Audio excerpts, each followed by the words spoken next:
Hey there, Pastor Eric here from Connection Church in Columbia, Tennessee. The message that you're about to hear, we truly believe is going to be a blessing to you. So our request of you is if it does bless you, that you'll take and you'll share it with others. We want, like everything, for people to be connected with Jesus. Our desire is for you to be connected with Jesus. Our prayer is that you would be connected with Jesus. But if you share this message with others, they'll be connected with Jesus too. God bless you. Let's get in the Word together. You want to? All right. Let's do this. I want to thank Brian for preaching last week, bringing a great message. Amen. I didn't get an opportunity to tell y'all yet, but I was asked to come to a D Now and speak on one of my absolute favorite topics. It was a D Now is a Discipleship Now weekend for students. It was specifically middle school and high school. And so they asked me to come to speak on identity. And I'm like, no. I had to. It's one of those things where God has obviously given me that message. It was life-changing for me. And so when He opens the door for me to share that life-changing message with someone else, I can't say no. Make sense?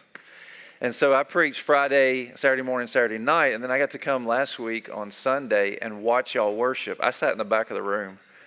First time I've ever sat in the back of the room, by the way, in all the years that we've been here, the couple of years that we've been here, and it was so awesome. Just to watch the family worship. Yeah, I got to watch y'all. Y'all watch me every week. It was my turn. Get over it. Yeah. So I got to sit back there and just kind of take in what God's doing, and it was refreshing it was refreshment and nourishment for my soul. So I appreciate y'all letting me be able to do that. I love that we're one of those churches where, everybody's doing what God's asking them to do, and multiple people. God's using all of us, and it's pretty cool to watch, isn't it? Okay, 2 people in the front think it is. Now, I did notice something last week. Now, I've got to ask y'all in the back, do y'all actually talk back to me and I just don't hear you? Because I sat back there last week, and there was a lot of talking going on. I'm like, oh, they're preaching back to Brian more than they preach back to me. But then I thought, maybe I just can't hear them.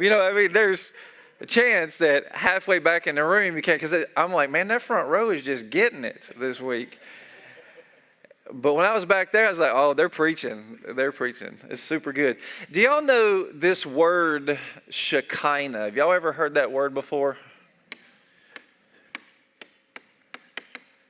This is a Hebrew word. I think you'd be intrigued to find that it actually does not show up in the Bible, Ryan. It's actually not in the Bible. Now, we've had this conversation. Y'all were like, why did he just call him out? It's so funny. I wonder how many of y'all come for the first time to church and you're like, man, he was talking to people. I don't want to be a part of church like that. Don't ever let him know your name, right? Because there's going to be trouble. But Ryan and I were talking about it, and some of the others were talking about this whole thing of Shekinah. This is a Hebrew word, and early Jewish people in the church, early on in the Jewish culture, this was a word they used to describe the manifestation of God's glory. And in the book from Richard Foster called Celebration of Discipline in chapter 10, literally in the footnote, there's this definition of Shekinah, and I don't think I can do it any better, so I want to read it to you. Shekinah means, y'all ready? Anybody taking notes? All right. Shekinah means the glory or the radiance of God dwelling in the midst of His people. I want to read that again because I think it's just a beautiful, beautiful image. Think of the imagery, right? Shekinah means the glory or the radiance of God. I have troubles. I don't think you can really differentiate between the light of God and the radiance of God and the glory of God. Like it all happens. Like when the glory fell on the temple, there was fire. They were led by this glory of God through the wilderness, right? You see it. And then when the temple, Solomon's temple was built, it said that the glory fell and that it like smoke filled. By the way, where there's smoke, we're going to preach together today. This is going to be good. Shekinah means the glory or the radiance of God dwelling in the midst of his people. It denotes the immediate, ready, presence of God as opposed to a God who is abstract or aloof. Not a separate God. And what we have to understand is now the way I love that phrase. Let's just use this phrase today, practicing his presence. To practice the presence of God. Let's use that throughout this entire message, because Brian did a good job of talking about that last week. Comes from a man of old that they called Brother Lawrence. And he talked about literally he would just practice. He would say, "I love you, God," all day long. Like just practicing the presence of God. What would it look like if we would be the temples that God's called us to be? Because see, what happened was Jesus died on the cross, tore the temple veil, and now what was the glory of God inside the Holy of Holies is now in the early church, when the early church started, the day of Pentecost happened. You know what happened? The fire fell into the temples. Are y'all still with me? It fell into the temples of God, which that's us. And now his glory radiates through us. What? Glory should have a sound. There should be a sound that comes with glory, right? What? That sounded like UFOs. I don't know if that's really what we're going for. All right, so watch this. Watch this. There's the sun. I know my drawing is amazing, right? There's the sun. Here's the earth. I think you have to pretend like there's continents on there or something. So, what did you just say to me? She's like, she said it looks like a sad face, but what she was really saying, that's a sad earth. That's what she said. All right, so something, I don't know. Okay, so you got your earth. I spent way too much time trying to do that. And then there's the moon. Now, I want y'all to watch this. I want you to take this home with you, okay? Make your drawing better than mine, but check this out. The Son of God radiates the glory of God, and we radiate his glory into the darkness. You see how that works?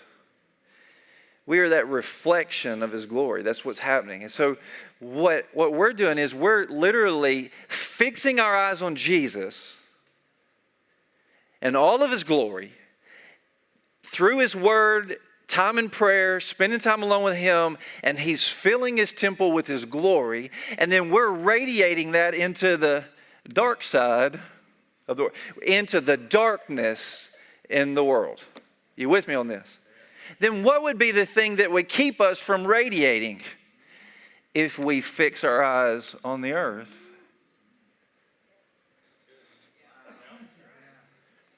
Don't forget this, because this is so important. If we keep our eyes fixed on the world and not on the radiance of his glory, then how can we radiate his glory into the darkness when we're fixated on the darkness? And that's why Brian was trying to get us last week to shift. Yes, there are strongholds of the enemy in our life, but the stronghold term was used one time in the context of the enemy, multiple times in the context of our God. See, the name of the Lord is a strong tower, and the righteous run into it, and they are saved. For every need, he has a name. Woo! And we go, okay, well, what does this look like in the life of a believer? And so I've got a few passages that I want you to take with you today, all right? I want you to take Exodus chapter 34, verses 29 through 35. 2 Corinthians, by the way, when I write these down like this, it keeps me from getting ahead of you. I won't run through this. We're going to do this together, okay? 2 Corinthians chapter 3, verses 12 through 18. 2 Corinthians chapter 4, verses 1 through 18.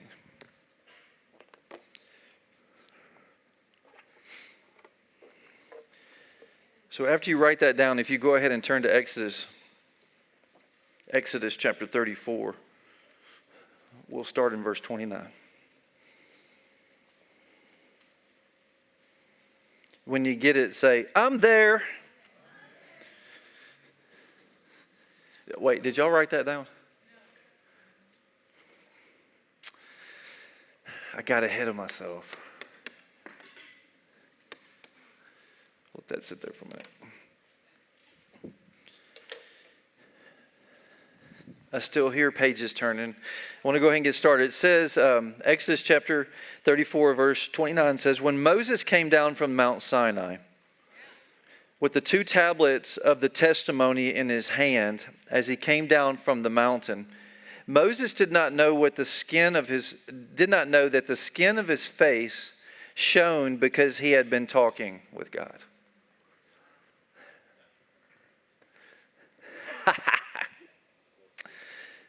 I love this. He was glowing, y'all. Can I geek out for a second? Can I get a little nerdy for a second? So studying glory, by the way, we're skimming the surface of all of the studies and scriptures that come together on this whole studying the presence of the Lord and glory of God. See, the Old Testament for light, there's this word or, but then you move to the Greek in the New Testament, and there were 4 different words that I found that have to do with light. And that light, you tie that to light, to life, because the light is the life of man. And, there's a lot there. But one of those words is an origin word for light, and it's phos. One of the other words was phoster, but the origin of it was phos. It's the word. It's this origin word that we get our word phosphate and phosphorus from, or words phosphate and phosphorus from. I'm going to have fun with this, okay? So check this out. I don't know if y'all know this, but in Mount Pleasant, it was the phosphate capital of the world. Mount Pleasant, Tennessee. Yeah. We got something. I don't know. It's just a dimple of the universe. I don't know what. But they were putting out all kinds of phosphate, especially during World War II, to kind of fuel the war machine. And phosphate's used for flares, tracer rounds, and a number of other armaments. But it's so intriguing to me that if you do the study, you'll find that we have both, by the way, Margie, phosphorus and phosphate in us. Phosphate is actually in DNA. It's what holds the ladder together. You realize that we have within us the ability to radiate. I just like to geek out a little, okay? You look at a woman who is pregnant and you say, isn't she glowing? Come on. You look at a person who is living their life for Christ and you go, there's just something about them. And Moses comes out of his encounter, the presence of the Lord. And it's like, I can't even look at him because he's glowing. And it hit me this morning, Brian, when I was thinking about this. If they couldn't look on Moses, imagine looking on God. So it says, Aaron and all the people of Israel saw Moses, and behold, the skin of his face shone, and they were afraid to come near him. Moses called to them, and Aaron, he said, get over here, boys.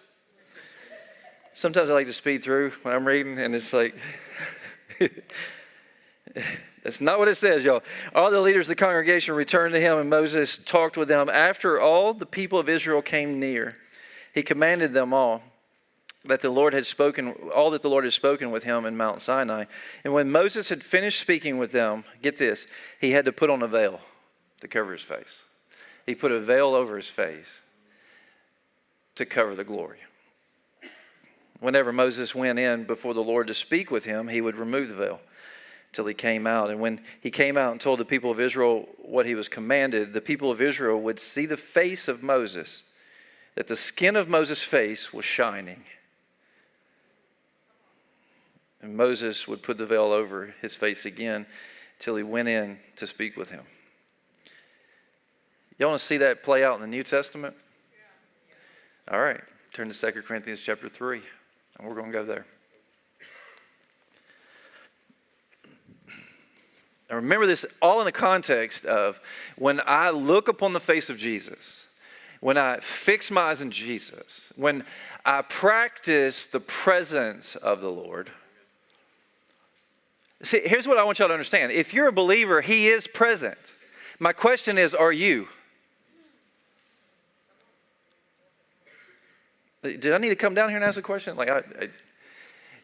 Because what God is asking us is, see, He's present. The question is, am I? I use this as an analogy all the time because we like to give teenagers a hard time. Any teenagers in the room? We love you. We used to be them. We know how you are. Okay, but we love you. But as a teenager, I remember, y'all, you ever been in a house with teenagers? Dad is sitting at the table, mom is sitting at the table, two teenagers sitting at the table. You're present, but you're not present. I'm there, but I'm not there. You see what I'm saying? Listen, some of y'all come in here on Sunday morning the same way. I'm not trying to be mean. You come in because you want to check off the list that you went to church on Sunday, but you didn't hear a thing that God was trying to say to you. And He says, I want you to be present because I'm present. But you have to practice my presence. Meaning, hey teenagers, love your parents enough to acknowledge their existence.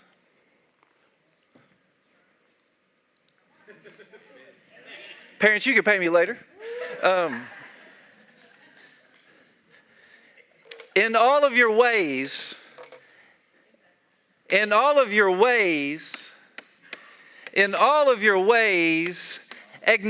Him, and He will direct your path.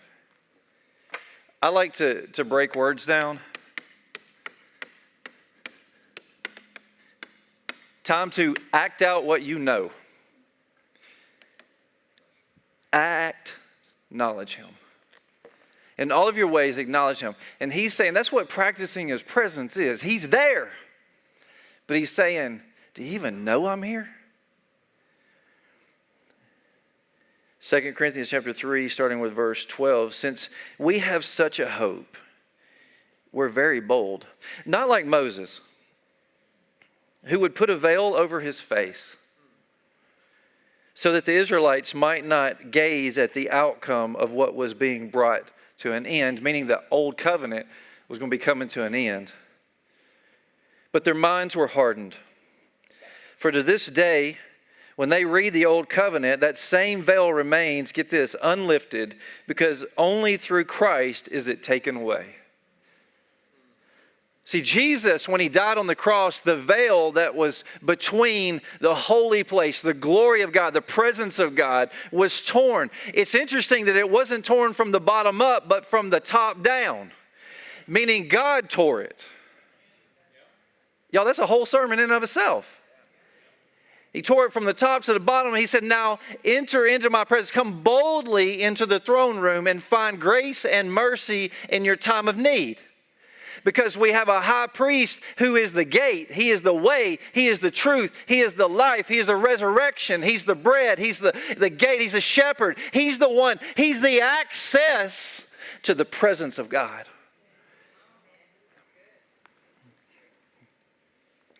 But their minds were hardened. And it goes on to say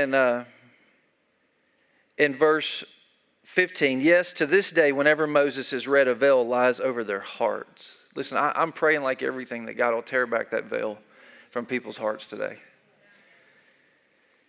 So that you'll know His presence, His manifested presence. But when one turns to the Lord, the veil is removed. Woo!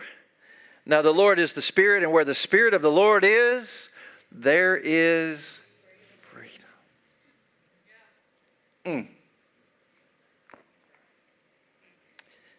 You ever notice like when the Spirit's moving, you do weird movements? It's just.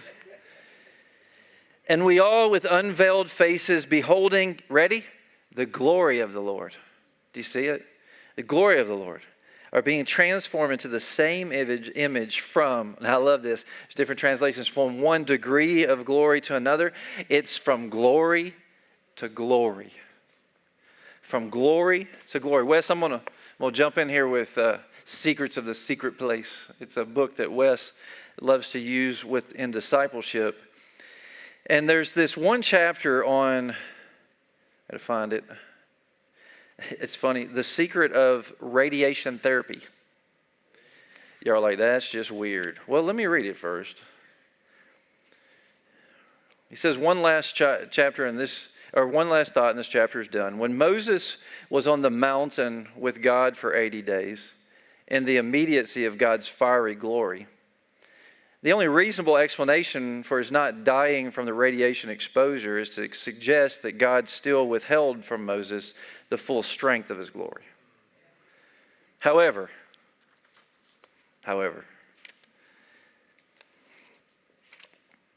the story would also suggest that that God helped Moses to build up an ability to sustain such a tremendous exposure of glory. The principle is this: the more time you spend in his presence, acknowledging his presence, the greater your tolerance becomes for an even greater manifestation of radiance and glory. The more time you spend, now y'all getting bossy with the preaching, but that's okay.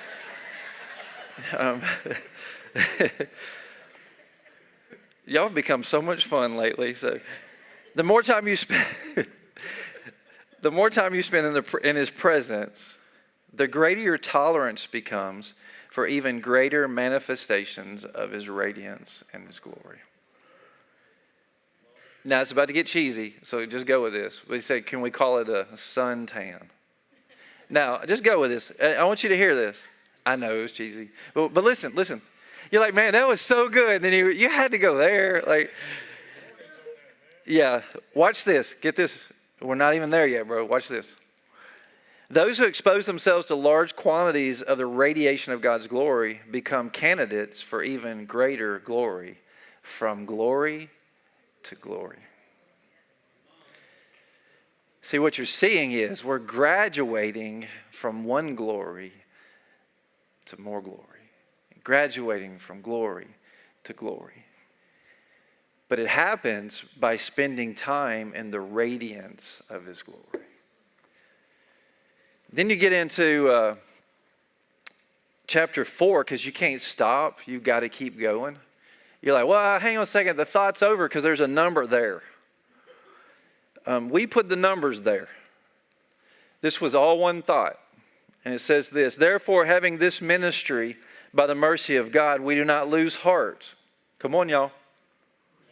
We're not going to lose heart. Why? Because we have the glory of God in our life. We have his presence. We've renounced disgraceful, underhanded ways. By the way, if you want to radiate glory, denounce disgraceful, underhanded ways. Refuse to practice cunning or to tamper with God's word. But by the open statement of the truth, we would commend ourselves to everyone's conscience in the sight of God. And even, you ready? If our gospel is veiled, it's veiled to those who are perishing. Lord help.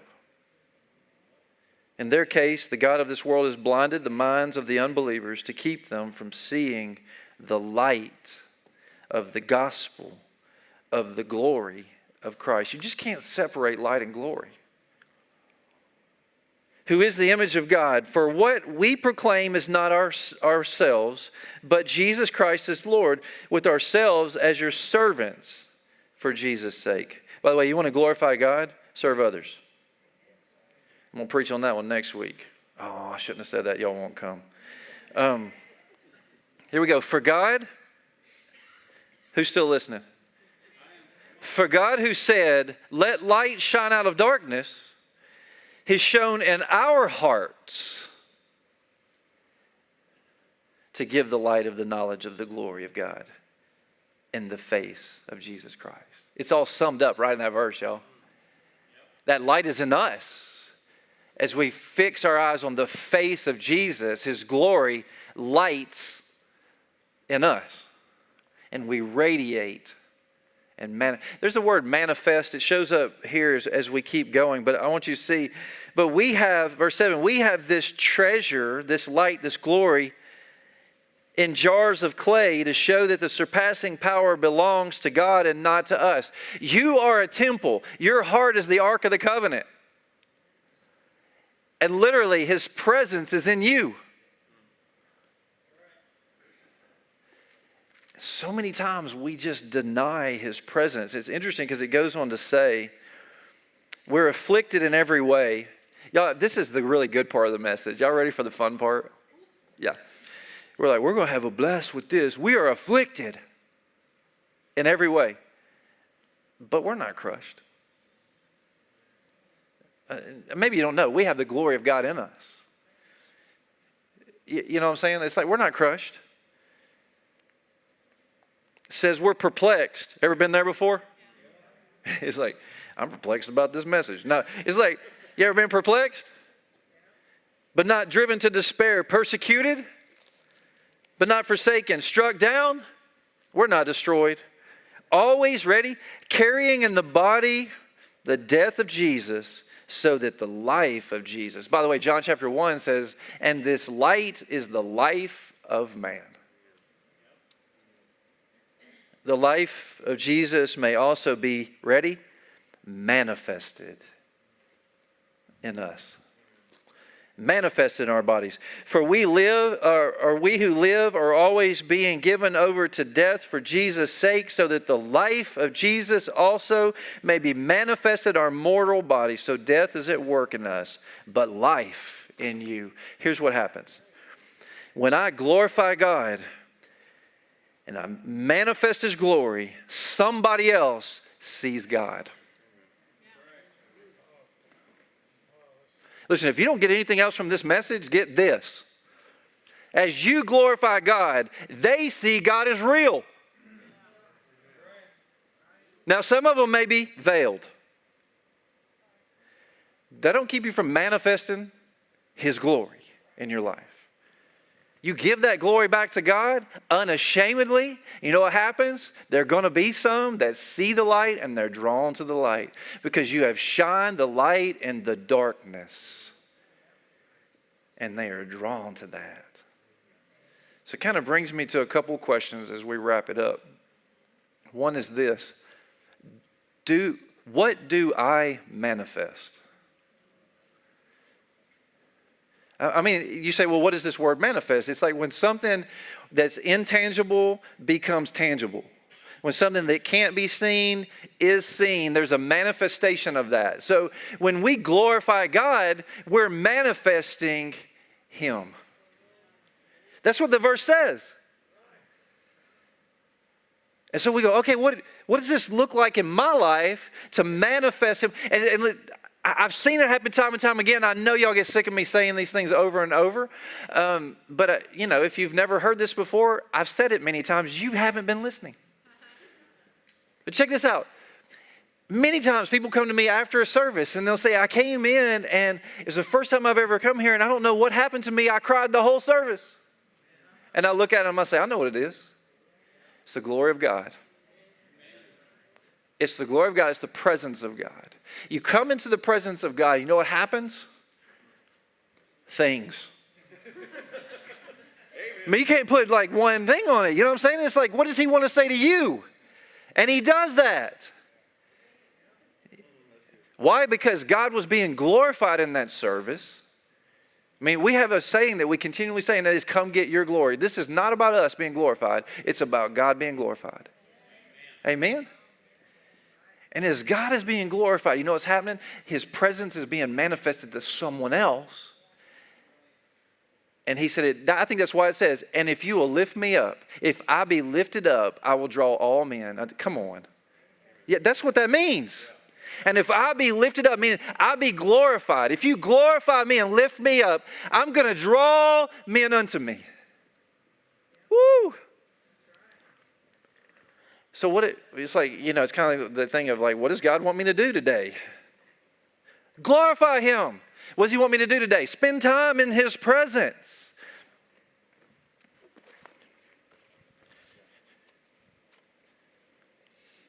It's another excerpt from this celebration of discipline. How do we cultivate this holy expectancy? It begins in us as we enter the Shekinah of the heart, the glory of God in us, right? While living out the demands of our day, we're filled with this inward worship and adoration. We work and play and eat and sleep, yet we are listening. You see it? Yet we are listening, ever listening to our teacher. The writings of Frank, I think it's Bubba, just go with me, are filled with this sense of living under the shadow of the Almighty. Of all today's miracles, the greatest is this, to know that I find thee best when I work listening. Thank thee too, that the habit of constant conversation grows easier each day, graduating from glory to glory. I really do believe all thought can be conversations with thee. Brother Lawrence knew the same reality because he experienced the presence of God in the kitchen. I don't know that I've ever experienced that. Wait, no, those really good meals. You know what I'm talking about? Because he experienced the presence of God in the kitchen, he knew he would meet God in church on Sunday. Do you want me to repeat that? Because he met God in the kitchen or taking out the trash. I've been thinking about this whole thing of the presence of the Lord, and I'm going radiating God's glory and having conversations. There's one place I don't want God to really have a conversation with me, and it's in my F-150 going down the road, and I want to be first. Or that really slow person is driving in front of me, and the left lane is the passing lane. If it's you, stop it. Like you're not helping my relationship with the Lord, okay?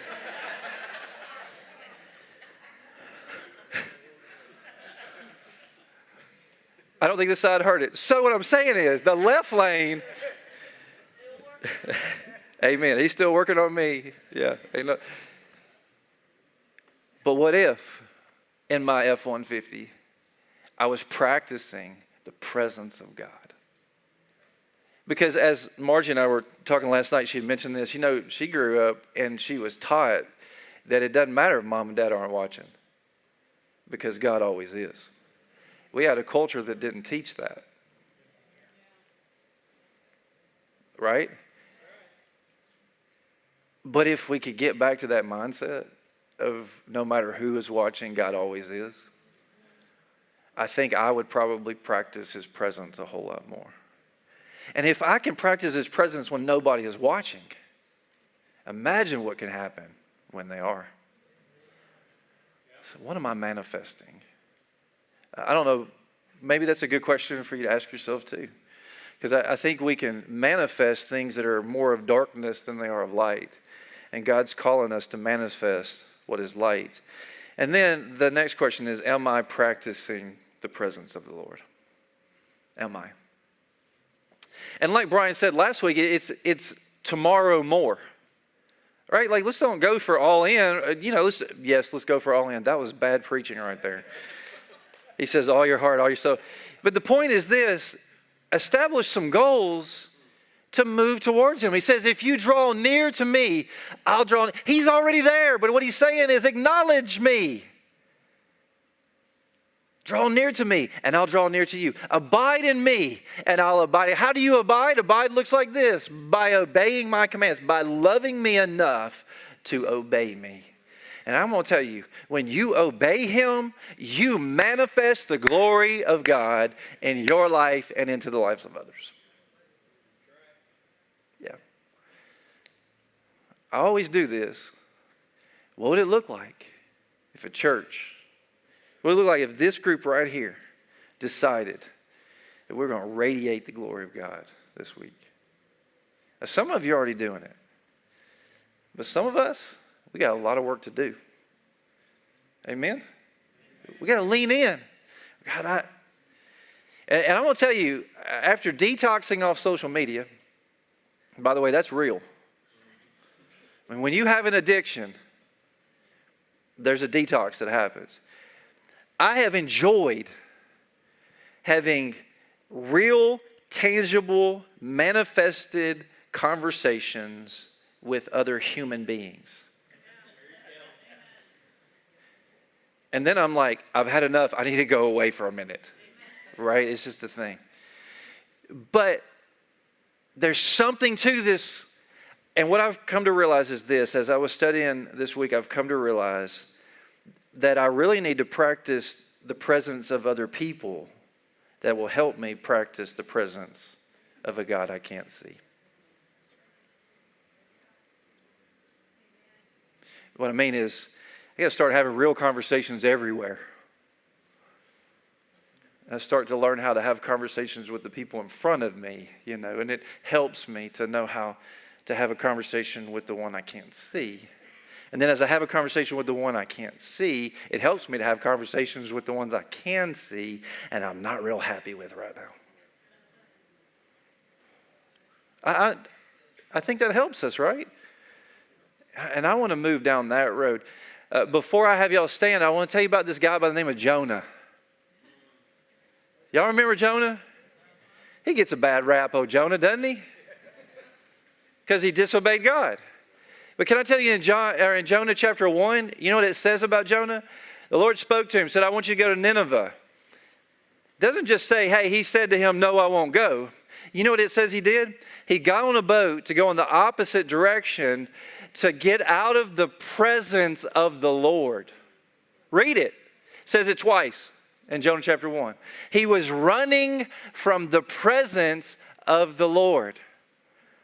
And as the boat was being rocked about and the wind and the storms were coming, you're like, oh snap, I can't get out of his presence. But you know where they found Jonah when the storm was happening? He had found the most secluded place on the boat and he fell asleep.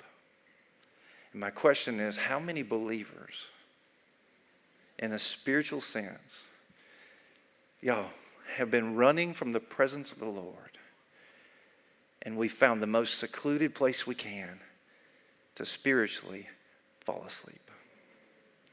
Wake up, church. Wake up. The enemy's a liar, and the enemy does not want you to radiate God's glory, because when you do, others will be drawn. He will be blessed. Listen, when we manifest that presence to other people, God's being glorified, and the enemy cannot stand that. And it's time for us to come back to God in that sense. And you go, but then he threw him into a fish. And until this week, Jim and I were talking about this, and Jim, it blew my mind that I always thought of the fish as Jonah's punishment. But can I tell you, it was actually the grace of God. The mercy of God. See, when they threw him into the ocean, he should have died. But God said, I ain't done with you. And so I came to tell you today, God is not done with you.